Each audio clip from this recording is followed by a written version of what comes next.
So friends, it's a special feeling to be standing here. I feel engulfed by emotions of many kinds. Uh, I didn't expect to be able to walk into this university. I don't know how I'm here, but now that I'm here, uh, I didn't want to leave without talking to some of you. If you, I'll say a few things, and then if there's anything that you all would like to talk about, I'm happy to do that as well. I think the battle that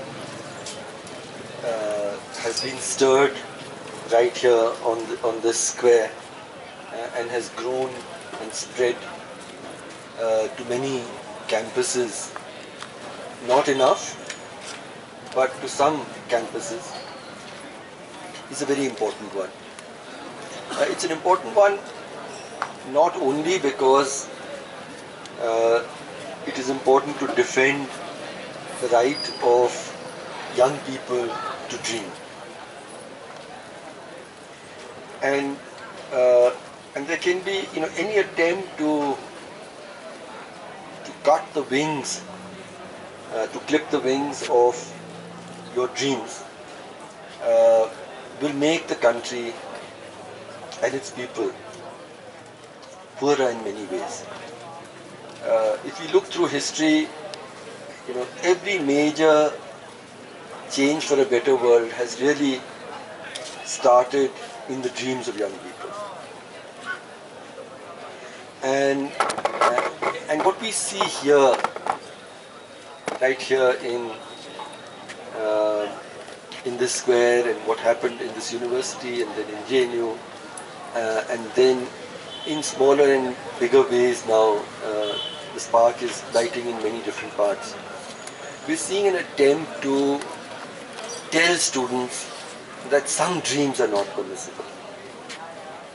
And I think it's important. So, I've been sitting with friends, and we formed a solidarity group in Delhi with many senior activists, and we've been sitting and we're saying, why is it so important to defend or to stand in solidarity? I don't think you need our defense, but you need solidarities, and it is in that spirit. Why is solidarity so important with the struggles that are happening in universities today for freedom to speak? I think it is partly, as I said, whatever students think and want to speak. This is an age where you tend to see the world with much greater clarity, with much less compromise than as you grow older. It's a bit like if you see a river, you see a river at its source. You see the Ganga, for instance. You see the water is very clear as it's coming down the hillside. It may not be very deep, but the water runs fast. It's clear, you can look right to the bottom. But as it goes down, it reaches Rishikesh, it reaches Haridwar, it grows in size, it grows in depth, but it also gets more and more clouded and slow. And then the pollutions grow. And I think life is a bit like that. And I think, therefore, at the age when you can see the world with eyes that are not, with a vision that is not clouded by compromise, it's important for you to have the right to see and to articulate what you see. And people may like what you observe and people may not. But the right to say it is, I think, a right that is very precious to defend. But I think what is even more special about what has happened on this square and what is called Freedom Square in JNU and elsewhere is what these voices, these young voices are saying. And I have worked in solidarity with people of of social and economic disadvantage for much of my life. But the words that Rohith Vemala left us with in his first and last letter to the world, when he spoke about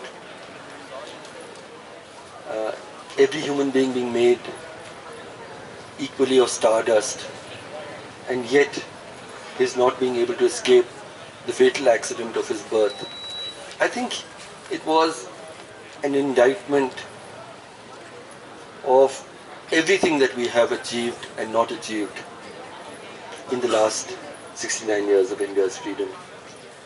The fact is that for millions of our people, their entire life and destiny is determined simply by the accident, mostly fatal, of their birth.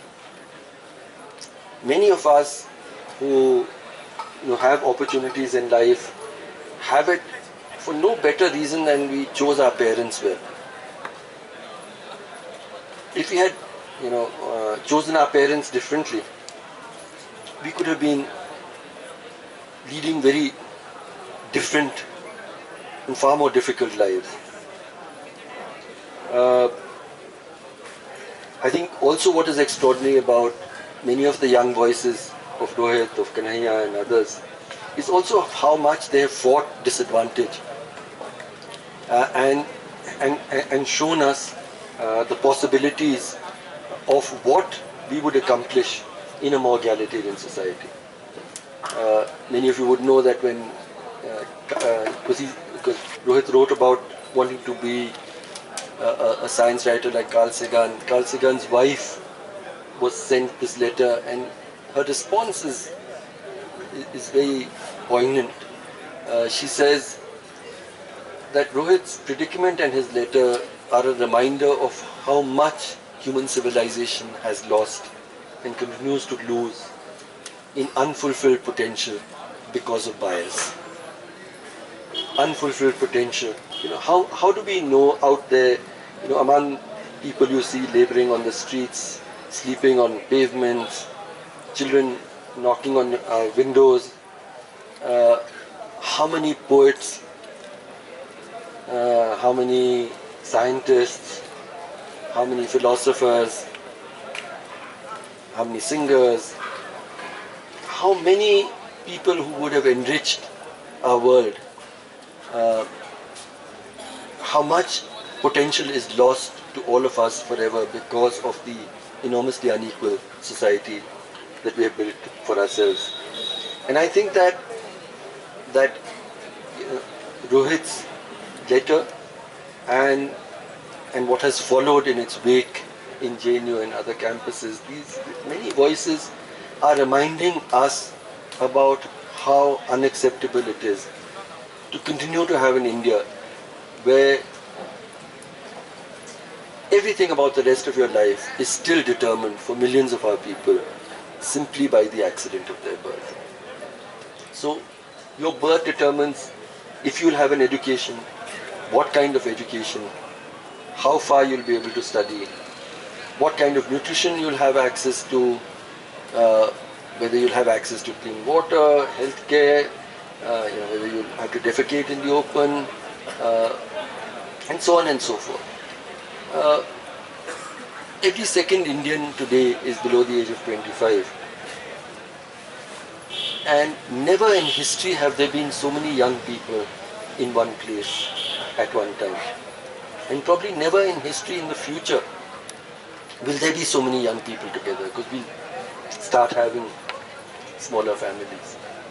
And so for me, this should be a moment of great hope for India.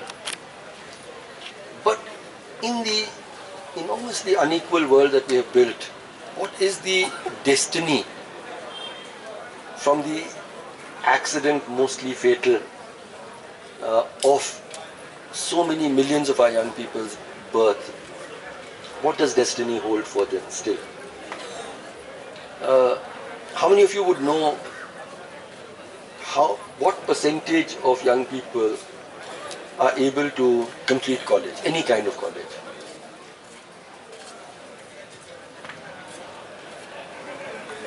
Just 7%. If you're Dalit, 4%. If you were a rural person, then 2%. So when we talk about young people, we need to remember the 93% people who we don't see around us and what life is for them. And I think that in many ways, what was troubling to the larger establishment about the voices that arose from the campuses in Hyderabad and JNU was not just that they were young voices of dissent speaking truth to power, but they were also voices which reminded us about our unjust and unequal world. And there were voices which said, we are not prepared to accept these. And in moments of, when we see the attacks, we see, it is possible to lose heart. But I think it's also important to remember that in difficult times, in every generation, it is young people whose voices have sometimes shown us, the rest of us, older people, the way. Just a few days ago, it was the 85th anniversary when Bhagat Singh and his two colleagues were marched to the gallows. And I was thinking at that time that he was all of 23 years old when he was hung. And people say, commentators say that his popularity in the years that passed rivaled that of Mahatma Gandhi. And much of his writings which we quote were actually written when he was 19, 20. His real politicization started most of all with the Lahore riots when he was barely in his mid-teens. And I think that, it made me think that perhaps every generation in difficult times will generate its own young people who have the vision and the power and the imagination and the courage to speak truth to power, and who also are able to reflect on the injustices of our society and our world. And I think that is why what is happening and unfolding in our country is important, and that is why we all need to stand together at this moment. It's interesting that the governments of their time, in Bhagat Singh's time and today, regard these voices as against the nation. The consequences were different in colonial times. There was the capital punishment. But we see here a young man of the potential and of Rohith Vemula, who is also thrown into such despair that he sees no option except to take his life. And we see other young people being charged with the greatest crime, one of the greatest crimes written into our statute books, which is a crime against the nation, and which could, if they are convicted for it, ensure their imprisonment for life. And I thought it was a moment where we needed to find also new ways of resistance. And that is why when Kanhaiya Kumar and his Umar and Anirban were sent to jail on sedition charges, I wrote a letter to the Home Minister and to Delhi's Police Commissioner saying that if raising questions about the justice of whether the justice of Afzal Guru's hanging is a crime of sedition, then I would like to draw your attention to my own writings on the same question. where I have raised the same questions, and I quoted from my own articles, and I said that in uh, if these young people are guilty of the crime of sedition, then I declare that I have committed the same crime, and I demand that I should be punished with the same charges and sent to prison for the same charges.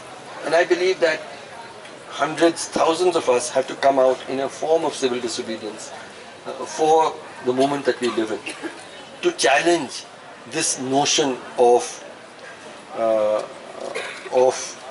who is for the nation and who is against, and what are crimes for and against the nation.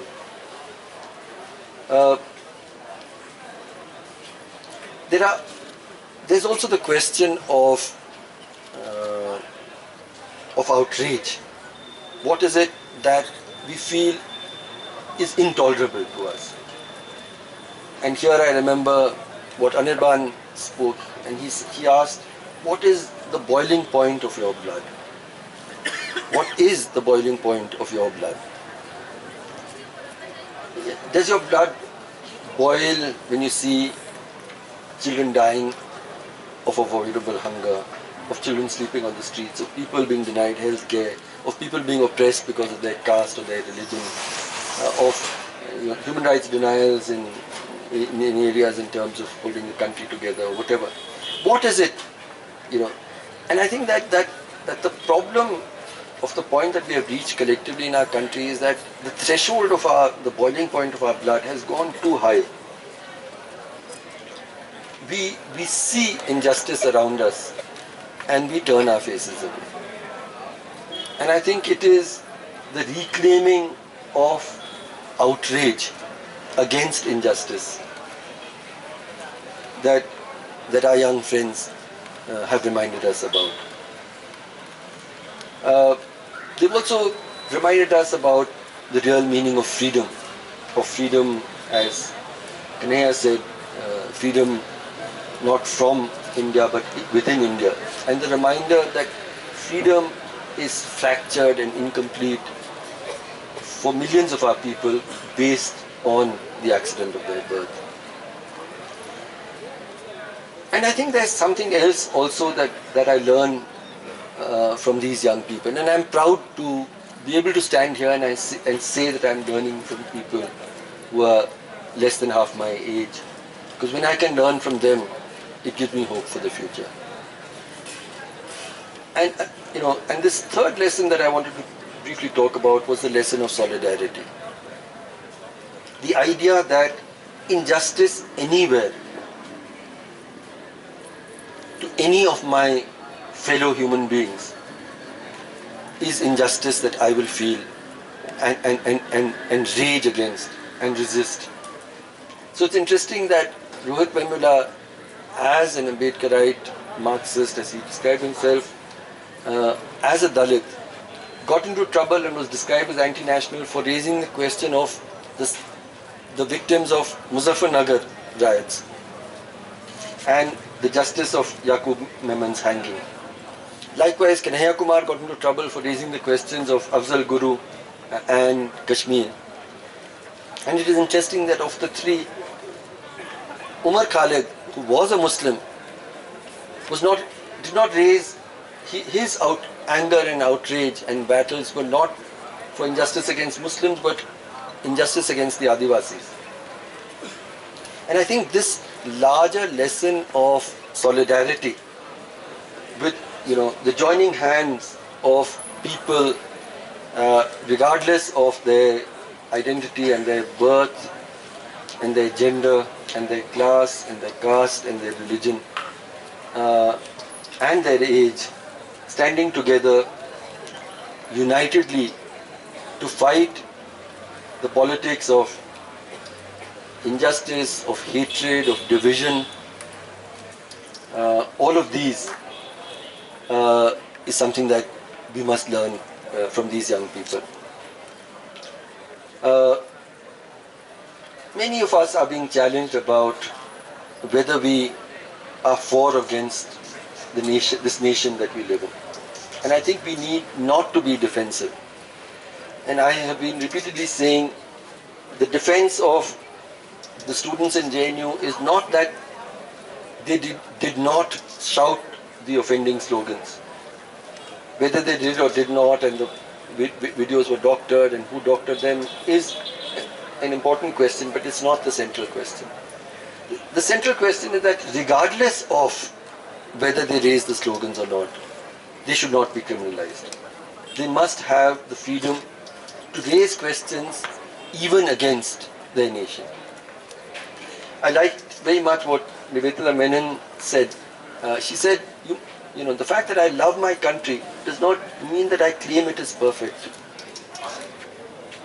My love for my country is translated in my opposition to all that I feel is wrong and unjust in my country. And we must not fall into the binaries that have been imposed to us by the Sangh and their discourse. And we must stand by even students who have a sense of dismay and despair about what is happening in the country, in places like Kashmir, in Maoist affected areas, and so on. And the answer is not to criminalize them in their discontent, but to address the injustices, to see them, to acknowledge them, see them in the face and address them. And one last thing that I wanted to say was, you know, just talking about solidarity.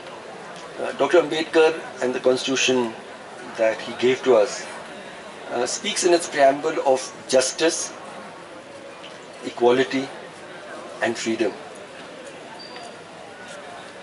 But it speaks to us also of a fourth pillar of our constitution, and one that we most forget, and that is fraternity. And fraternity literally means brotherhood, and it must include sisterhood. But the Hindi version of the constitution actually uses a really beautiful word for fraternity, and that word is bandhuta. Bandhuta. Bandhu is basically friend, and it's like an ideology of friendship. The idea that we belong with and to each other, that with all our differences of color and language and caste and religion and wealth and gender and sexuality, in all of these differences, we belong to and with each other. That ultimately, the idea of fraternity is that, therefore, when you suffer, I feel the pain. When you are oppressed, my blood boils. And together we will resist. And I think that the resistance that really began on this square and is a spark that has spread across the nation. When Bhagat Singh was taken to the gallows, Nehru wrote about him as a spark, as one spark which has spread like a flame across the nation. I think the calls for equality, for justice, for solidarity, lit by young people, should be sparks that light up the whole nation in these dark times. Thank you. Thank you for coming here and addressing. We know even now there is blockout is continue. Outsiders, including our parents, lawyers, doctors are not allowed. He managed to come here and address us from Joint Action Committee for Social Justice. We really thank him. But we need to, I want to remind all of us that, look, the VC who is booked under STSC Atrocities Act more than 60-70 days, he needs to be behind the bar. STSC Atrocity Act says within 24 hours he needs to be behind the bar. But still he comes here. He is operating as a VC. Our student went, protested, they went in a jail, they came back, they are on a bail, our VC is here without bail. What is it? Rule of law says everyone is equal in front of law. What is it we are experiencing here? The power can do anything, power is doing anything here, and still we are helpless. Our blockade is there. What kind of an democratic values we are experiencing here? So we request, we need every kind of an solidarity. Yes, and another thing, what you said about boiling point, unfortunately our boiling point is really high. We see injustice everywhere. Our anger, our protest against it, we don't raise our voices against it. Our boiling point is really high. So yesterday only we come to know about this Palamaru college where ABVP brutally attacked Bahujan student for friends, our friends Sathis. We are now here